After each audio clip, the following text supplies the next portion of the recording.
नमस्कार।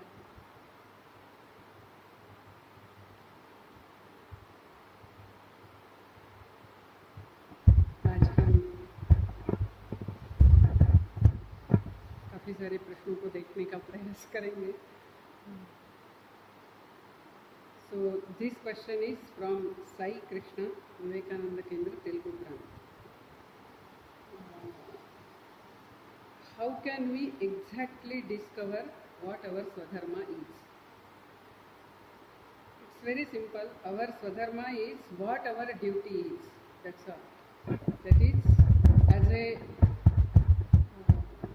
member of my family, my society, my nation, this whole existence, what is my duty?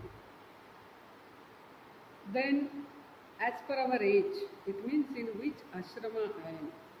Our Swadharma changes. Or as per in a situation. So, Kala, ashrama means age. And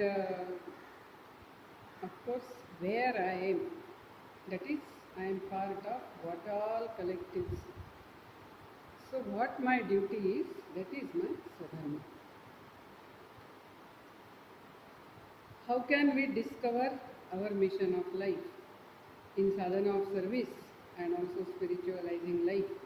Eknath Ji, in a very detailed way, he explains that to us.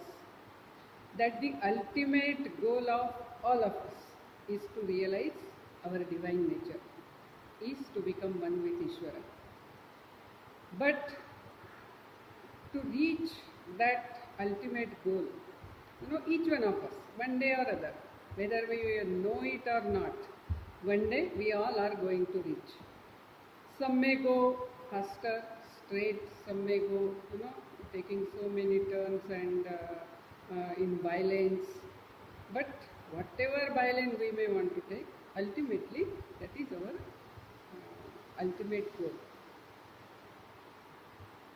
So once we know that is the goal of life, that is the human destiny, then to reach that fastest by the shortest route, shortest but surest route, what should I do? So each life should become a milestone to reach that ultimate goal.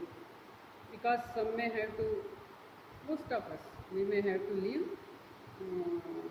or take so many lives ultimately to realize that, because it is the highest aim, the ultimate aim of human life.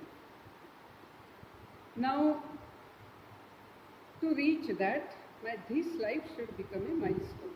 So, how my life becomes a milestone, that is certain distance I overcome and ultimately I reach that goal. So what is it that I should do in this life? My life should not be a moment-to-moment life, as Eknath Ji says. That is, I like something, so I go, I want to do that. Then I listen something else, then I feel, no, I should do that. Or I decide I will become something like that, but my all actions are not consistent with what I have decided. And then I say I had decided, but I could not do that. So it's not a moment-to-moment life. Today my mood is not there, today I don't want to do, or I get angry, I don't like this. So if we get caught in our likes and dislikes, and then we live moment-to-moment life. If we are living a moment-to-moment life, it's not a life with a mission. So we have to decide something. Now how do we decide? Eknath Ji says there is nothing like an accident.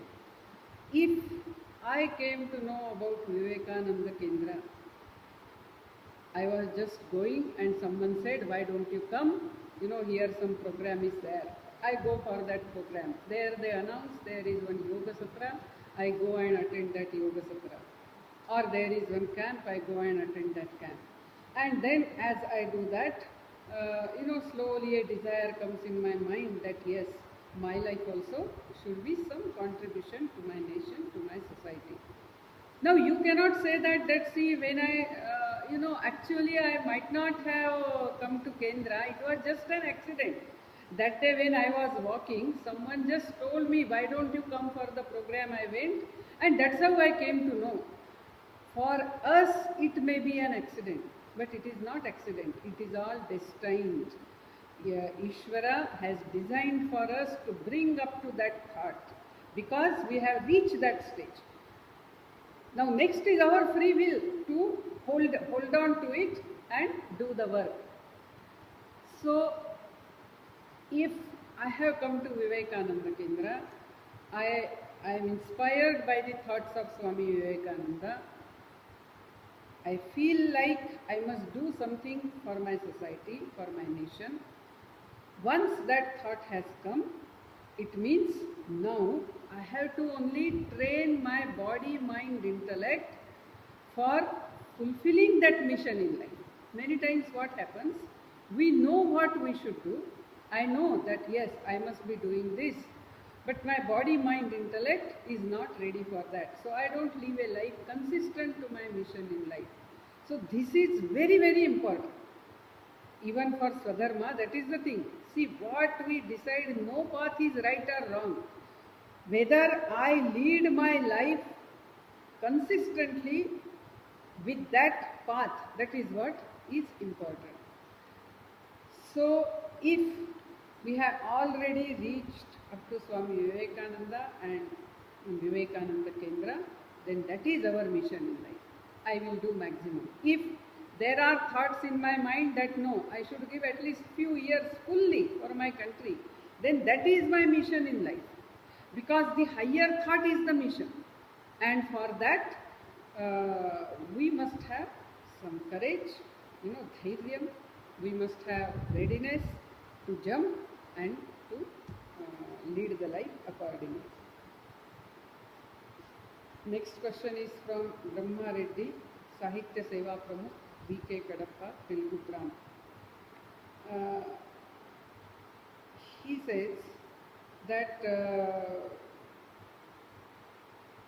some say, like he quotes Sadhguru, then Parameshwaranji, that this is a Dwapara Yuga also. But common people say we are still in Kali Yuga. My perception is the same as we are in Dwapara Yuga because we are living in an energy, in an era of energy, not in an era of material things. I know we don't need this Dwapara Yuga or Kali Yuga to do seva, but want some clarification as Mananiya Parameshwaranji thought it important to refer. Please shed light on this so we understand its significance in our work. See, the human being will be same, whether it is Satya Yuga, Kali Yuga, Dwapara Yuga or Treta Yuga. Only what matters is, which has got status or pratishtha. किसको प्रतिष्ठा है, यानी जैसे सत्य युग में सत्य को प्रतिष्ठा है. So the one who tells always speaks truth. He is very proud that he speaks truth. He is very happy. The others are also happy. But in Kali Yuga, if you are truthful, there are people who make fun of you. अरे पागल हो क्या, इतना सारा सीधा सीधा बताने की क्या जरूरत थी, अरे ये सारा इतना गधे जैसा अध्ययन करने की कोई ज़रूरत नहीं होती है, पास होने के बहुत सरल मार्ग है. यानी जो सत्य के मार्ग पर the one who walks on the path of truth, honesty, integrity, he is made fun of. That's all it means. People will be always there in each yuga. So what has the status? This is what as I understand. So therefore, whatever is the yuga, whether Dwapara Yuga or Kali Yuga, what matters is that, as Eknath Ji says, that ultimately, what our service is, it is Nishkama Buddhyartha Vipanna Seva. Artha and Vipanna. Artha is the one who is in some need and he needs support, he needs help. That is Artha. And Vipanna means one who is lacking something. It could be material lacking, it could be energy level lacking, it could be spiritual knowledge, lack of spiritual knowledge, it could be lacking of cultural knowledge. So whatever may be the yuga, it doesn't matter as per me, because Artha Vipanna Seva, in that Eknathji has covered a very big gamut of service. So if we are conducting Sanskar Varga, that is also Seva. If we are, conducting Vimarsha for intellectuals, even that is also Seva. We are feeding poor people, as many of our centers are doing in this shutdown. That is also Seva. So Seva is at all levels. It is either Artha Seva or Vipanna Seva. Gopi Golla Prolu near Kakinada.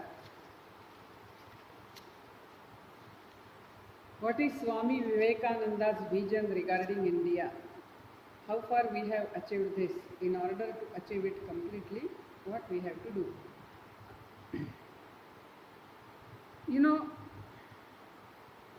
Eknathji said, Swami Vivekananda said that each nation has a message to deliver, a destiny to fulfill, a mission to accomplish.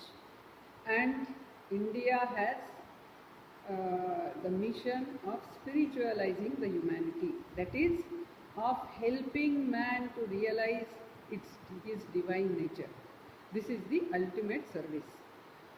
Now, saying this is very simple, but we must have such institutions, such practices, such way of life in which the desire to know who I am, and also the guidance and practice to realize who I am is easier. So it is to give this knowledge, it is also to give such a way of life India has to work for. So Swamiji's vision for India is that India realizes its destined role in the evolution of humanity, and India raises itself. Now in that raising up, material well-being is of course there, because spirituality does not exclude material well-being. Material well-being is there, but material well-being is not everything. And so India has to develop in all aspects, and India has to know its destined role. So accordingly, our family system, our social system, our educational system, even our village system, all that earlier, long back, our ancestors had tried for that, our rishis had strived for that, and we had almost succeeded.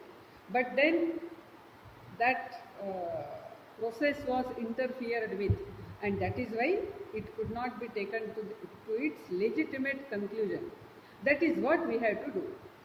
Now the next part of your question is that how far we have achieved this.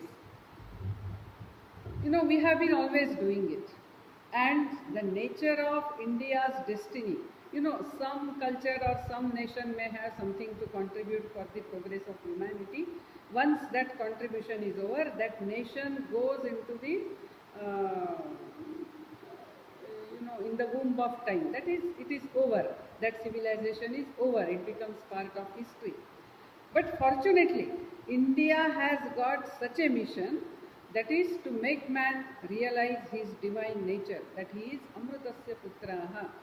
Because we have this mission, this immortal mission, India's work will continue forever. Whenever India forgot her work, India became, self-centered. To give just one example, our rishis used to say, Krunvanto Vishwamaryam. That is, we shall make the whole world as noble, Krunvanto Vishwamaryam. But unfortunately, what happened? Because of certain difficulties came, we started telling that crossing the sea is a sin. We want to make whole world noble, and we are saying crossing the sea is a sin. So Swami Vivekananda says as this whole universe is interconnected, interrelated and interdependent. In his lecture on Work Before Us, he starts with this, that not a single atom in this universe can move without dragging the whole universe with it. So that is the purpose of India is for the whole world, and we reduce the scope of our action. Because we reduce the scope of our action, we got degenerated. And as long as our scope of action remains reduced, that is only India should become developed, we should have good roads, we should have good infrastructure. If we are only thinking that, India will never come up. Its destined role, if each one of us we are aware, then that vibrancy will come, and in all fields India will come up. It will be a vibrant nation and it will guide the world. But this is an ongoing process, so India will have to always do it. That is, our work never ends, our service does not end. Next question is from Shri Bharat Tippi Reddy, Ek Bharat Vijay Bharat team, Hyderabad, Telugu Prant. The present day schooling focuses more on marks and subjects irrespective of interest of the child, and assumes that one size fits all. There is nothing that teaches values, Indian culture or importance of giving service. Can Kendra fill in the gap? What are the options we have? And please share your thoughts on homeschooling. How can those parents who opt for homeschooling for their children give their children an all-round education that is culture-based and encourage children to take up seva of the society and nation? Very nice question. Yes, that is the problem with our schooling today. So for that only,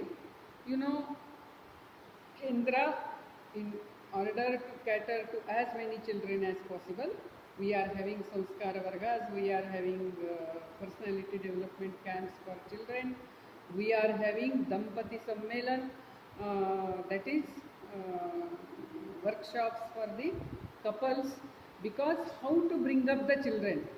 If in house we give proper sanskaras, even if in school only academic and marks are focused to, the other dimension the home can take care.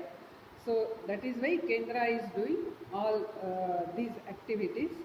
And homeschooling also, many times, sometimes when I talk on the question of women and all womanhood in India or Bharatiya womanhood, sometimes the question comes that a woman who is educated, she should, so she should be working, otherwise what is the use of her education? Our education, of course, if we want to work, we can go for a job. But our education is not only to get a job and to earn money. Our education, to mold our life and to mold the life of all those who are around us. So suppose if really a mother, I am seeing in social media one family in Tiruvannamalai. They are doing homeschooling for their son as well as daughter. That daughter's name is Abhideya and son's name is Abhidnya. He is very good in astrology and all that. So many videos are there, you can even see some of them. And there are nowadays many such parents who are thinking of that. To give the social experience, of course, the Sanskar Varga and all, they can send their children. So really, if mothers want to take up the homeschooling, we should be really doing that.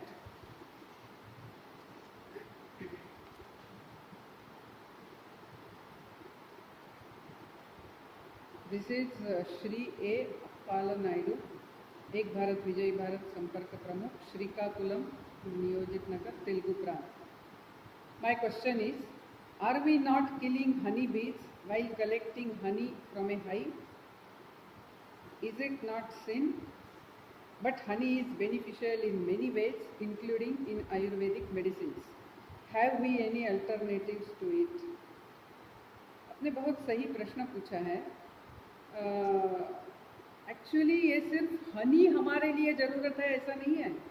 Honey से भी ज़्यादा हमारे लिए हनी भी ज़रूरत है। मधुमक्खियाँ हैं ना, वो फूलों पर इधर उधर बैठते हुए जो मधु इकट्ठा करती है, उसके कारण ही एक क्रॉस पोलिनेशन होता है और हमें बहुत अच्छी मात्रा में हमें फसल मिलती है। इसीलिए मधुमक्खियों का हमारे लिए बहुत ज़रूरत है। किसी ने ऐसा यानी स्टडी करके बताया है कि यदि सारी मधुमक्खियाँ समाप्त हो जाती है तो मानव जाति 4 बरस भी जी नहीं सकती है, क्योंकि कुछ पैदाइशी नहीं होगी। इसीलिए मधुमक्खियाँ हमारे लिए बहुत ज़रूरत है। मैं एक आईटी इंजीनियर को जानती हूँ, अमित गोडसे नाम है उसका। वो आईटी इंजीनियर था, बहुत अच्छा कमा रहा था।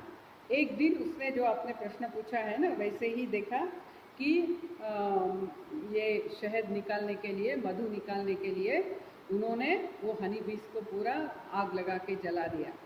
तो उसको बहुत दुख हुआ और फिर उसने सोचा कि नहीं, ये हनी बीज के प्रोटेक्शन का मैं काम करूँगा। वो पुणे से है और उसने उस प्रकार से काम शुरू किया। उसने अपना आईटी का बिजनेस छोड़ दिया और अपने साथ ऐसे काफ़ी सारे युवाओं को लेते हुए, कहीं भी मधुमक्खियों का छत्ता होता है तो इनको फ़ोन जाता है और वो जाके मधुमक्खियों को बिल्कुल कुछ खतरा न देते हुए, उनको धक्का न पहुंचाते हुए, वो उस छत्ते को ही एक जगह से दूसरे जगह शिफ्ट करते हैं।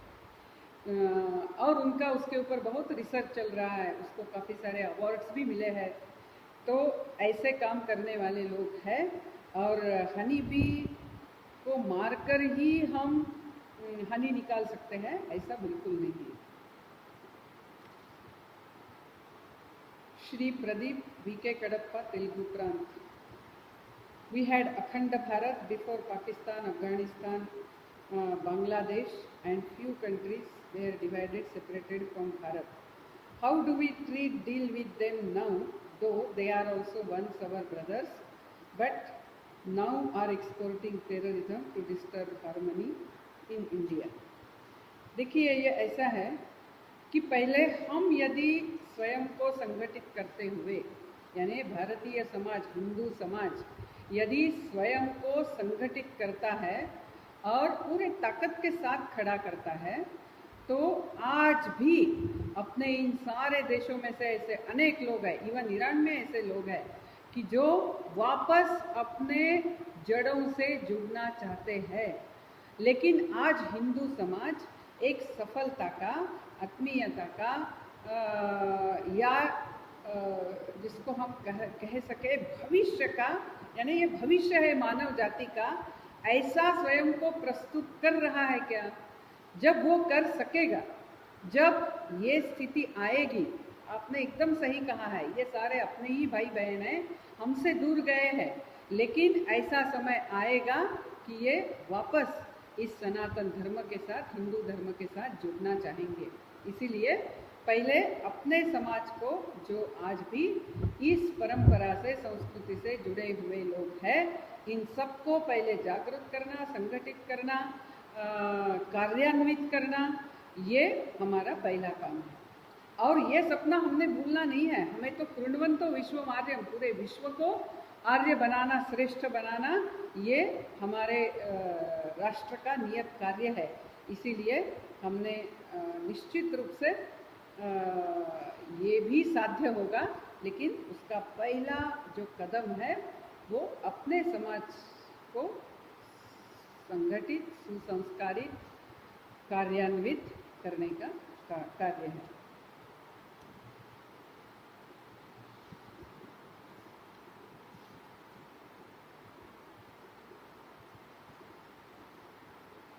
यह प्रश्न है श्रीमती मालविका चटर्जी, बांग्ला प्रकाशन विभाग, कलकत्ता से।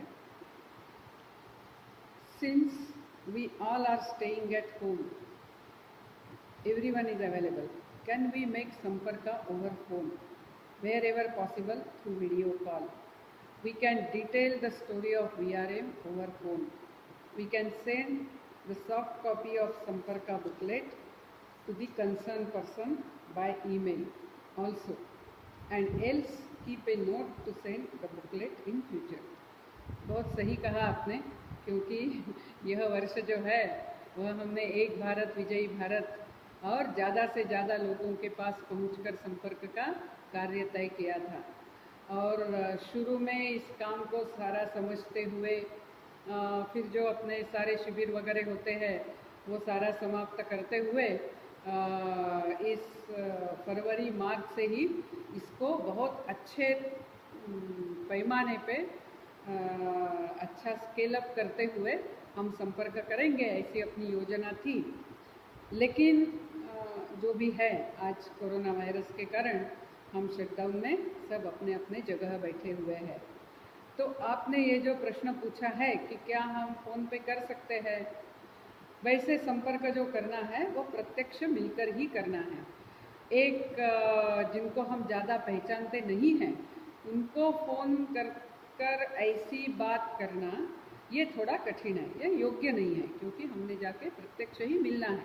लेकिन अभी हम मिल नहीं सकते हैं, तो इसीलिए हमने यदि संपर्क सूची बना के रखी है तो उसके दो प्रकार कर सकते हैं कि जिनके साथ हमारा संपर्क है लेकिन आज हम एक भारत विजयी भारत का संपर्क का कार्य लेकर उनके पास जाएंगे। जैसे योग सत्र में आए हुए सहभागी है, या पहले कभी वो केंद्र के कार्यक्रमों में आए थे, या अपने कार्यकर्ताओं के माता पिता है, ऐसे जो सारे हैं उनके लिए आप ये प्रयास करके देख सकती है कि ये कैसा होता है, प्रभावी होता है क्या, निश्चित कर सकते हैं। लेकिन जो हमने नए संपर्क सोचे थे अलग अलग श्रेणी में, उनके पास फ़ोन पर यह संपर्क नहीं हो सकता है।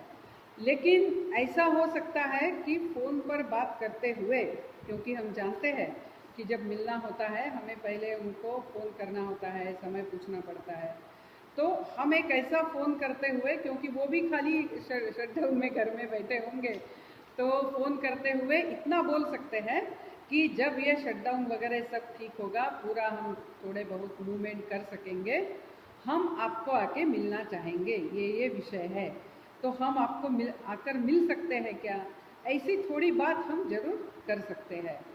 और यदि हम अभी नहीं कर पा रहे हैं तो हमने तो 50वें बरस में ही ये कार्य शुरू किया था। कल्पना कीजिए, ज़्यादा से ज़्यादा लोग शिला स्मारक आए, ऐसा भी प्रयास था। लेकिन अभी 15 मार्च से शिला स्मारक भी बंद है, ये शटडाउन के पहले से ही, यानी ये बंद करना पड़ा है। तो ऐसा हो सकता है कि 50वें बरस पूरे हो गए और इसीलिए हम ये कार्य कर रहे हैं, ऐसा हम अपने इस कार्य को थोड़ा आगे भी जरूर ले जा सकते हैं। और जिनके साथ हमारे संपर्क हो गए, यानी पहले हो गए थे पहले महीनों में, हम उनके साथ फिर से एक बार फ़ोन में जरूर बातचीत कर सकते हैं।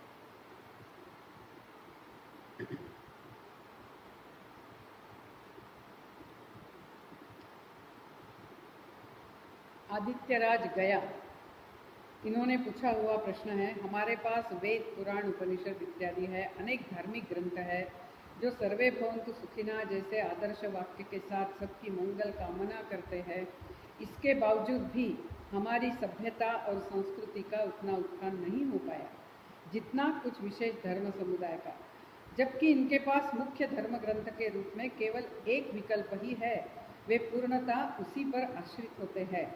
हम भारतीय और हमारी संस्कृति की अवनति इतने सारे धार्मिक ग्रंथ के कारण किन कर्तव्य मूढ़ हो जाना, या हमारा इन धार्मिक ग्रंथों में आस्था की कमी होना, या कोई अन्य कारण है, कृपया मुझे मार्गदर्शन। आदित्यराज गया, इन्होंने प्रश्न पूछा है। एक तो यह जो है कि हमारा उत्थान नहीं हो पाया है, यही सही नहीं है, क्योंकि अपनी यह जो संस्कृति है, यह जो राष्ट्र है, ये कम से कम 10,000 बरस पुराना है। कितने सारे संस्कृति और राष्ट्र आए और काल में जमा हो गए, नष्ट हो गए, लेकिन यह राष्ट्र, यह संस्कृति आज भी जीवंत है। इसका कारण ही यह है कि हमारा पूरी यह संस्कृति किसी एक खंबे पे खड़ी नहीं थी कि उस खंबे को नष्ट करो तो सारा कोलैप्स हो जाएगा, ऐसा नहीं था। तो ईश्वर की समझ, हमने क्या करना है और व्यवहार के नियम, यानी जो भी तत्व है वो व्यवहार में लाना है, वो आचरण में लाना है, इसके ऊपर आग्रह।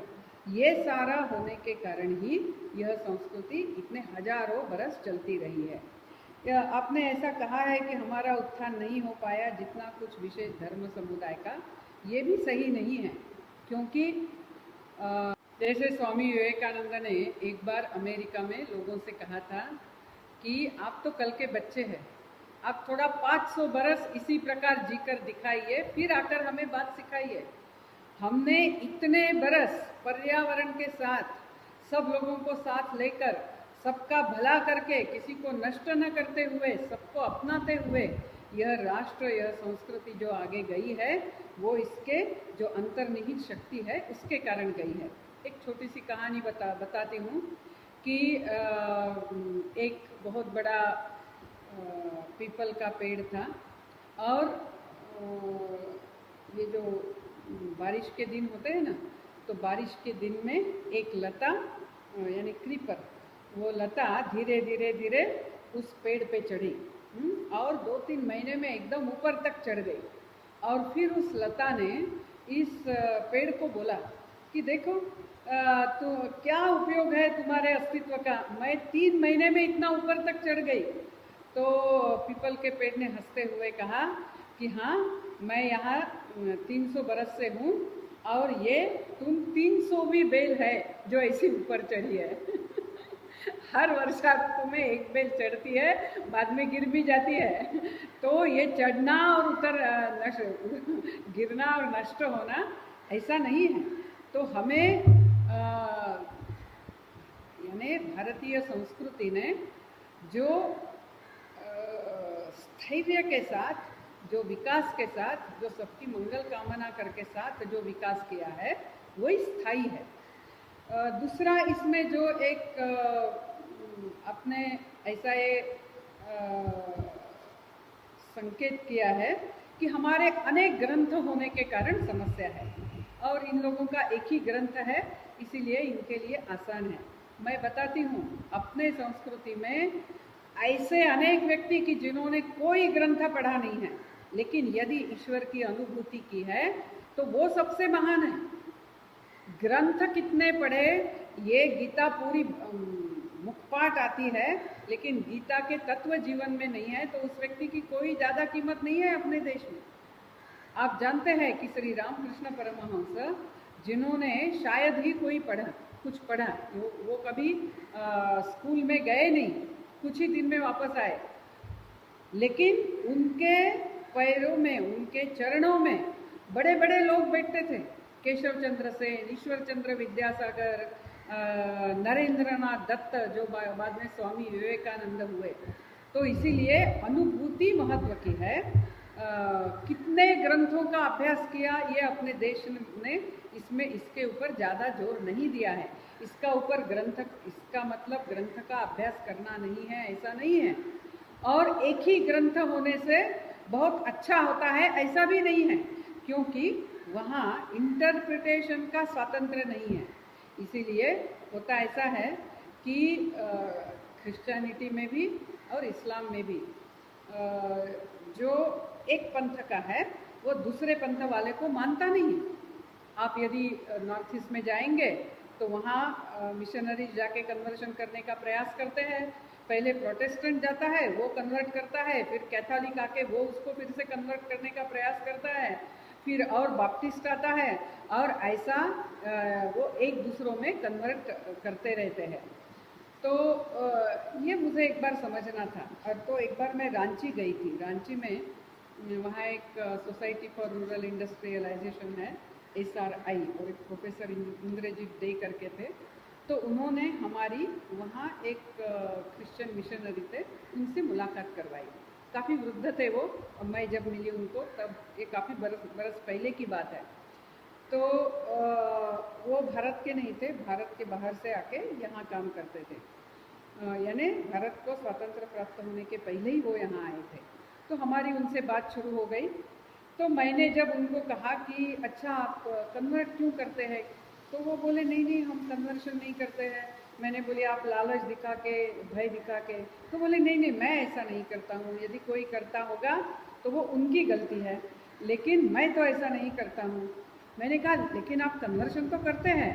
तो उन्होंने बोला देखो बेटी, क्योंकि उस समय मैं इतनी छोटी थी उनके सामने, उन्होंने कहा कि देखो बेटी, मुझे जीसस की प्रार्थना करके बड़ा आनंद मिलता है, तो वो आनंद मैंने लोगों को देना है या नहीं देना है?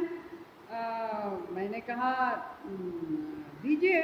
तो फिर मुझे ये बताइए कि वो जो थे वो प्रोटेस्टेंट थे, तो मैंने उनको बोला कि कैथोलिक क्रिश्चियन भी तो जीसस की प्रार्थना करता है, तो आप जाके उसको क्यों कन्वर्ट करते हैं? तो इन्होंने कहा वो तो करना ही पड़ेगा, क्योंकि कैथोलिक को पता नहीं है जीसस की सही प्रार्थना क्या होती है। इसीलिए एक ग्रंथ होने से लोग एक होते हैं, ऐसा बिल्कुल नहीं है।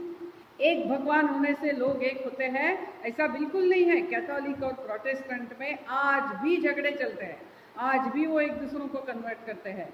मुसलमानों में आज भी सुन्नी शिया को मारते हैं, पाकिस्तान में अहमदिया को आज भी स्वीकारते नहीं है, जो अशर्रफ है वो स्वयं को उच्च मानते हैं, वो बाकी दूसरों से विवाह नहीं करते हैं। तो ये सारा भेद उनमें भी है। यानी भगवान एक है इसीलिए झगड़े नहीं होंगे, ये सही नहीं है। हम अपने देश में तो कितने सारे भगवान हैं, यानी भगवान के इतने नाम है, रूप है, लेकिन फिर भी हम सब जानते हैं सर्वत्र भगवान है और वह एक ही है, वह अनेक नहीं है। वह एक सिर्फ अनेक रूप से प्रकटित हुआ है और वो 4 बरस का बच्चा भी जानता है।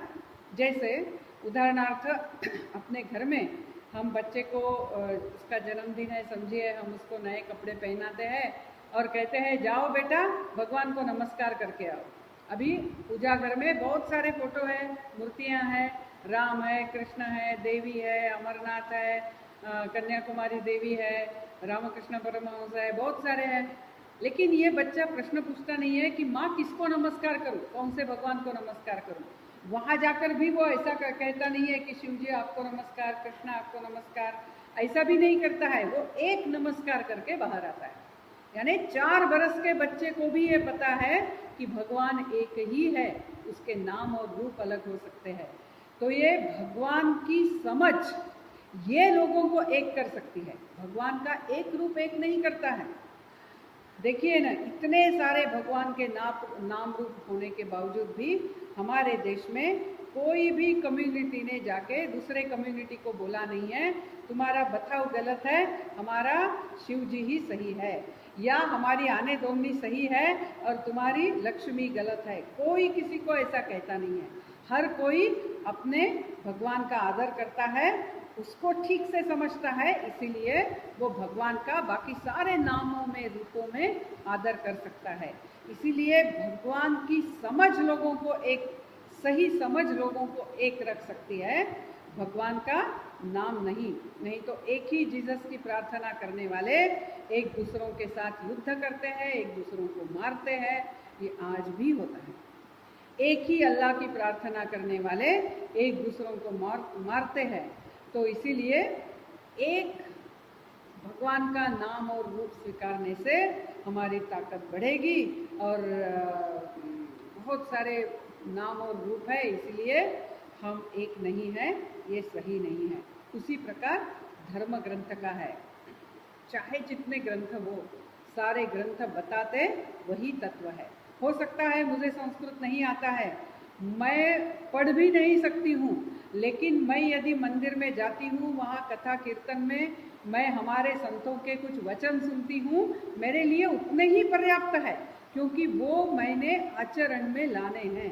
स्वामी विवेकानंद कहते हैं आपको सारे ग्रंथ पढ़ने की जरूरत नहीं है, 4-5 जीवन मूल्य लीजिए और वो जीवन में उतारिए, वही साधना है। तो इसीलिए हमने आचरण के ऊपर जोर दिया, हमने भगवान की समझ के ऊपर जोर दिया, इसीलिए ये संस्कृति इतनी विविधता का संवर्धन भी कर सकी, लेकिन एक भी रह सके। तो इसीलिए ये हमारी कमजोरी नहीं है, ये हमारी ताकत है, जिसके कारण 10,000 बरस हो गए फिर भी ये संस्कृति जीवंत है। 1 बिलियन यानी 100 करोड़ लोगों से भी ज़्यादा लोग आज भी इसमें हैं। ये प्रश्न विवेक कुमार निवासी कार्यकर्ता रांची इसका है। जब अपने कार्य क्षेत्र में कार्य करते हैं तो अलग अलग तरह के भविष्य के कार्यकर्ता संपर्क में आते हैं, किंतु कभी ऐसा भी होता है कि जो कार्यकर्ता कुछ दिन में बहुत अच्छे से केंद्र में आता है, ऊर्जा देता है, पर कुछ दिन के बाद नहीं आता है। कभी ऐसे भी भावी कार्यकर्ताओं से संपर्क होता है जो कि केंद्र कार्य में बहुत ही रुचि दिखाते हैं पर सक्रिय नहीं होते हैं। इन स्थितियों में ऐसा खुद को लगता है कि स्वयं में ही कुछ कमी है। क्या ऐसा सोचना सही है? अगर सही है तो इन कमियों को कैसे जानें? आप निवासी कार्यकर्ता हैं, अभी अभी है, केंद्र में आए हैं, छोटे हैं, इसीलिए आपको ऐसा लग सकता है। लेकिन जो एकनाथ जी ने कहा उस पर विश्वास रखो कि एक तो खुद पे विश्वास रखो। यदि मैं ये कार्य कर रहा हूँ तो ईश्वर ने मुझे चुना है, ये मैं नहीं कर रहा हूँ, ये ईश्वर मुझसे करवा रहा है। खुद पे विश्वास रखो। दूसरा, अपने कार्य पे विश्वास रखो कि ये कार्य ऐसा है, ये इतना स्थायी विचार है, इतना शाश्वत विचार है कि कभी न कभी लोगों को इसको स्वीकारना ही है, तो इस पर विश्वास रखो। और तीसरा, अपने समाज पे विश्वास रखो, यानी अपने लोगों पे विश्वास रखो कि आज नहीं कल वो इसको स्वीकारेंगे और उसके अनुसार कार्य करेंगे। तो इसीलिए लोगों को जोड़ने की जो कला है, वो कला जैसे वहाँ के अनेक अनुभवी जो कार्यकर्ता है अपने प्रांत के या वहाँ प्रवास में जो बाकी कार्यकर्ता आते हैं उनसे पूछते हुए वहाँ की अपनी स्थिति क्या है काम की, उसको और कैसे आगे बढ़ा सकते हैं, ये आप जरूर बढ़ा सकते हैं। लेकिन मुख्य रूप से ये 3 विश्वास, ये 3 श्रद्धा लेकर कार्य करना है। ऐसा नहीं सोचना है कि मुझ में कुछ कमी है। हो सकता है अनुभव की कमी है, कुशलता की कमी है, तो वो हमने अनुभवी कार्यकर्ता से सीखना है। लेकिन हम ईश्वर के हाथ के साधन हैं, तो हम ये कार्य निश्चित रूप से कर सकते हैं। इस विश्वास के साथ ही कार्य करना है। कभी कभी जानामि धर्मम नच में प्रवृत्ति, ऐसी स्थिति बनती है। हम जानते हैं कि कार्य को विस्तार या दृढ़ीकरण कैसे कर सकते हैं, परंतु आलस्य या कल पर टालने की वृत्ति जैसी व्यक्तिगत कमजोरियां कार्य को प्रभावित करती है। कार्यकर्ता इससे कैसे बचे? महिपत भाई कुमार, साहित्य सेवा प्रमुख, गुजरात। आपने बहुत सही प्रश्न पूछा है। हम सब जानते हैं क्या करना है, लेकिन करना होता नहीं है। इसके लिए एक बहुत सरल सा ये है कि मैं बस थोड़े समय के लिए आज करूँगा, लेकिन निश्चित करूँगा। ऐसा एक निर्णय लीजिए और काम करना शुरू कीजिए। फिर आप देखेंगे कि हम बहुत सारे कार्यकर्ताओं की समस्या प्रारंभ करने की होती है। एक बार प्रारंभ हो जाता है तो अपना काम शुरू हो जाता है। इसीलिए मैं किसी एक मैनेजमेंट एक्सपर्ट का पुस्तक पढ़ रही थी, तो वो कहते हैं 5 मिनट का फॉर्मूला अप्लाई कीजिए। 5 मिनट का यानी आप साहित्य सेवा प्रमुख है, इसीलिए मैं ऐसा ले रही हूँ। यानी जैसे समझिए कि आपको कुछ करेक्शन करना है या आपको जो साहित्य आया है उसको प्रिंटिंग के लिए देना है, जो भी करना है, तो वो जो मैनेजमेंट एक्सपर्ट है वो कहते हैं कि आप सिर्फ 5 मिनट आज मैं करूँगा इतना निर्णय कीजिए और 5 मिनट वो कीजिए। कल पर मत टालिए, जैसे कल पर मत डालिए, जैसा आपने कहा ना। तो 5 मिनट करके जब मनुष्य शुरू करता है तब वो 5 के 15 भी हो जाते हैं, कभी कभी 1 घंटा भी हो जाता है। शुरू होने में ही समस्या होती है। इसीलिए मैं रोज ये करूँगा ही, 5 मिनट के लिए क्यों ना हो करूँगा, ऐसा आप शुरू कीजिए। दूसरा ऐसा है कि ये काम हम अकेले नहीं कर रहे हैं, हम सब मिलकर कर रहे हैं, तो एक सिनर्जी होती है। जैसे अभी आपके गुजरात प्रांत ने ही अनुभव किया कि आपने इस शटडाउन में ऐसा निर्णय लिया कि हम सब मिलकर रोज सूर्य नमस्कार करेंगे और उसको हम टोटल डालेंगे और देखेंगे कि रोज गुजरात प्रांत कितने सूर्य नमस्कार कर रहा है, यानी जो भी कार्यकर्ता उसमें थे। तो जब हम ऐसा निर्णय लेते हैं तो बहुत बार ऐसा होता है कि हम सूर्य नमस्कार टाल देते हैं कि नहीं करेंगे, लेकिन अभी हमें उसमें डालना है, इसीलिए बाकी लोग कर रहे हैं तो हम भी करेंगे। ऐसा करते हुए ज़्यादा नियमित रूप से आपके ये सूर्य नमस्कार हुए होंगे। यानी जब हम सबके साथ, एक तो खुद की एनर्जी होती है और सबके साथ मिलकर जब संकल्प करके करते हैं तो वो सिनर्जी होती है, यानी वो और बढ़ती है। तो ये जो सांघिक शक्ति होती है, ये हमें मिलने के लिए, ये सामूहिक शक्ति मिलने के लिए हमें जो अपना एक साथ आने का, यानी केंद्र वर्ग जो है और कार्यकर्ताओं के साथ संपर्क, ये जो है इसमें कमी मत कीजिए। यदि ये अपना निष्ठा से होता है तो ये जानामि धर्मम नच में प्रवृत्ति की समस्या नहीं आएगी।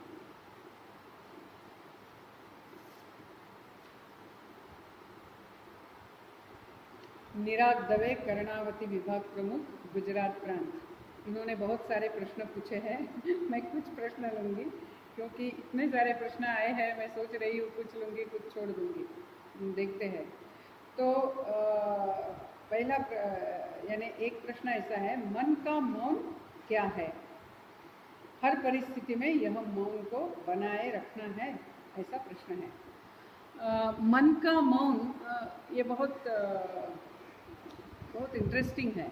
यानी भगवान श्री कृष्ण जब भगवद गीता में शरीर, मन और वाणी, इन तीनों की तपस्या बताते हैं, तब वे मौन को वाणी की तपस्या नहीं कहते हैं, यानी मौन को वो मन की तपस्या में डालते हैं। ये बहुत इंटरेस्टिंग है। जनरली हम मौन यानी क्या समझते हैं, बोलना नहीं, लेकिन ये ऐसा नहीं है। ऐसा होता तो फिर वाणी की तपस्या में डालते। बोलना तो पड़ता है, बोलना भी चाहिए, लेकिन उन्होंने मौन को मन की तपस्या में डाला है। तो इस मौन का अर्थ क्या है? तो रिएक्टिव नहीं होना, प्रतिक्रियात्मक नहीं होना, ये मन का मौन है।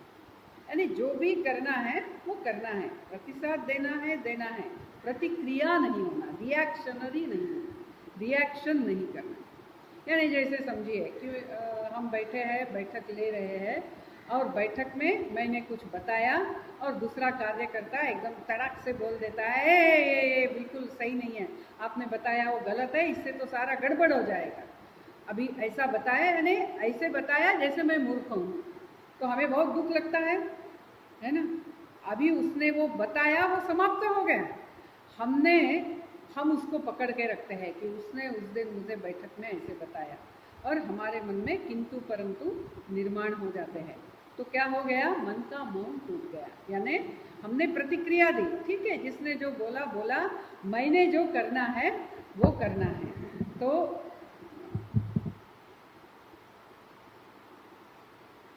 यह जो मन का मौन है, यह रिएक्शनरी नहीं होना।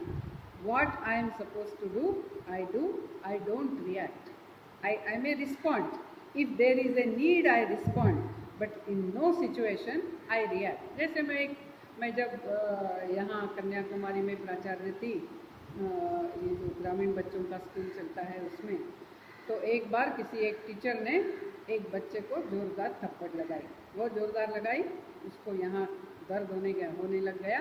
दूसरे दिन उसके पेरेंट मुझे मिलने आए, तो मैंने उनको बोला कि ये जो हुआ वो सही नहीं हुआ, मैं शिक्षक को पूछती हूँ और आगे ऐसा नहीं होगा। फिर मैंने शिक्षक को बुलाया बाद में और मैंने पूछा कि क्या हुआ, तो वो बच्चे ने सच में कुछ गड़बड़ की थी, और इसीलिए शिक्षक ने बोला कि यदि मैं उस बच्चे को गुस्सा नहीं दिखाऊंगा तो वही नहीं, बाकी सारे बच्चे ऐसा करने लगेंगे, इसीलिए उसको थप्पड़ लगाना जरूरी था। मैंने कहा मैं आपको एक प्रश्न पूछती हूँ, आपको गुस्सा आया या आपने गुस्सा दिखाया?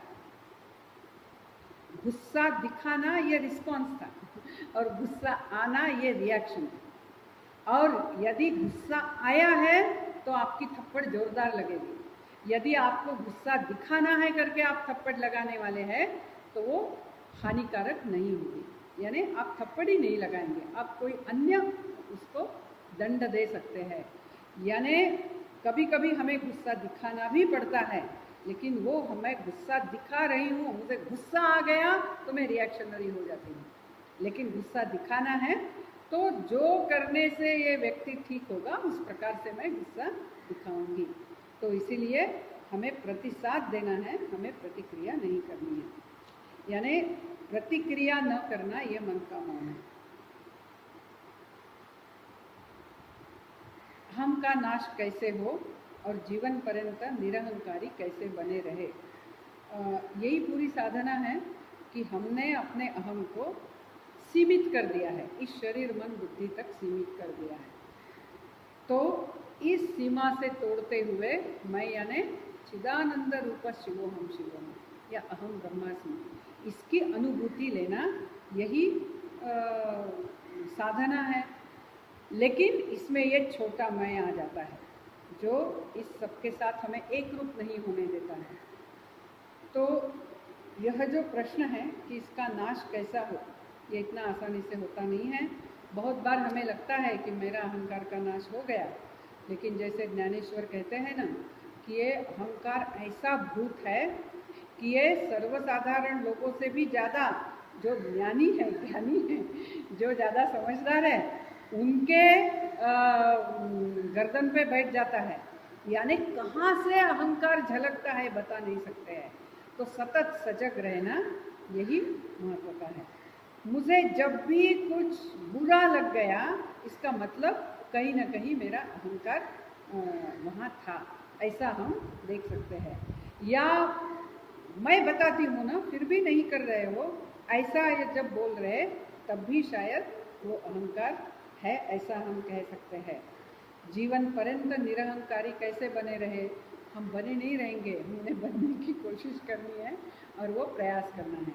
दूसरा एक सरल तरीका ये है कि मैं को थोड़ा बड़ा करना है। यानी मैं यानी हम सब, कम से कम इतना करने से फिर जैसे कोई कुछ बोलता भी है तो जो अहंकार के कारण हमें दुख होता है, दर्द होता है, वो नहीं होगा। यानी जैसे उदाहरणार्थ हम खाना खा रहे हैं, खाना खाते खाते अपनी जीभ दांत के बीच में आ जाती है, तो हम क्या करते हैं? कुछ नहीं करते हैं। हम जाके डॉक्टर को बोलते नहीं है बेकार के दांत है, सबको तोड़ दीजिए, मेरे जीभ को काट दिया इसने, कहते नहीं है। क्यों? क्योंकि अपनी जीभ है, अपनी होठ है। तो एक ये जो आत्मीयता आती है उसके कारण दर्द या अहंकार को ठेस कम पहुंचती है या पहुंचती ही नहीं है। ठीक है, मेरा ही कार्य करता है, उस समय ऐसा बोल दिया, या उसका स्वभाव ऐसा है, धीरे धीरे बदलेगा। यानी we learn to take things in straight. तो ऐसा जो है, ऐसा अध्ययन हम कर सकते हैं। धैर्य की, सहिष्णुता की क्या सीमा है? अभी ये कौन से परिप्रेक्ष्य में आप पूछ रहे हैं, ये बहुत महत्व का है। ये यदि व्यक्ति टू व्यक्ति, व्यक्ति से व्यक्ति के व्यवहार में यदि आप पूछ रहे हैं तो इसकी कोई सीमा नहीं है। यानी सबको अपनाते हुए ही हमें कार्य करना है। हमने जो कार्य हाथ में लिया है वो कार्य सफल होने के लिए हमने धैर्य को धारण करना है। कब तक धारण करना है, ऐसा यदि प्रश्न है तो कार्य सफल होने तक, यानी हमने जो तय किया है वो पूर्ण होने तक हमने धैर्य को धारण करना है। इसके लिए मुझे 10 जन्म भी लेने पड़ेंगे तो मैं लूँगी। ऐसे हिम्मत के साथ, ऐसे धैर्य के साथ हमें काम करना है, इसलिए इसकी कोई सीमा नहीं है। लेकिन समझिए कि आप, उदाहरणार्थ आप समझिए आप एसपी है, सुपरिटेंडेंट ऑफ पुलिस है, और आपके ज़िले में जो भी लॉ एंड ऑर्डर है या जो बदमाशी करने वाले लोग हैं, तो उनको सहिष्णुता भी आपने बोला है ना, तो हम उनको सहन करेंगे, ये सही नहीं है। यानी मैं गलतियां सहन नहीं करूँगा, मैं बदमाशी सहन नहीं करूँगा, ये शुरू में ही हम उनको रोक लगाएंगे। तो मैं यदि उसके लिए यदि मेरा दायित्व है तो ये धैर्य और सहिष्णुता की परिभाषा ही बदलती है। इसीलिए कॉन्टेक्स्ट देकर ही इस प्रश्न का जवाब हम देख सकते हैं।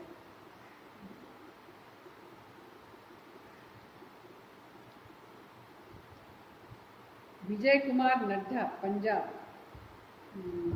ये विद्या भारती उत्तर क्षेत्र के संगठन मंत्री है और स्वामी विवेकानंद सार्धशती समारोह में ये पंजाब के संयोजक रहे हैं।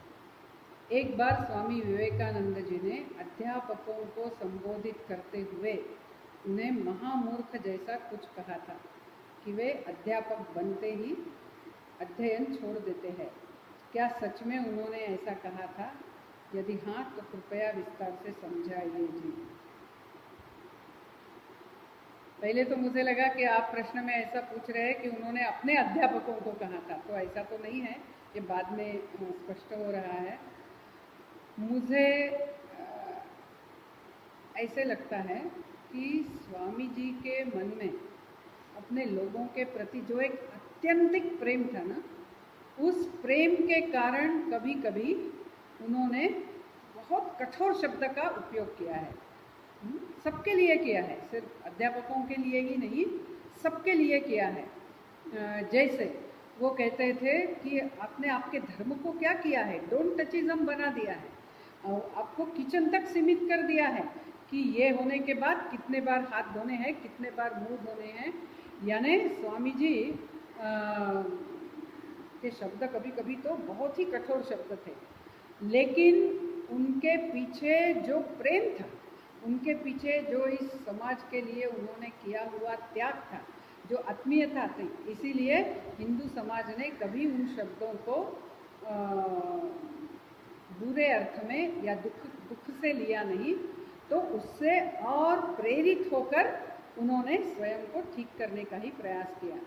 इसीलिए मुझे तो अभी ये पता नहीं यानी एग्जैक्टली, लेकिन स्वामी जी का स्वभाव देखकर यदि स्वामी जी किसी शिक्षकों को संबोधित कर रहे और उस समय वो शिक्षक बहुत ही सीमित या संकुचित विचार से कुछ बोले होंगे, तो स्वामी जी निश्चित रूप से उनको महामूर्ख कह सकते हैं।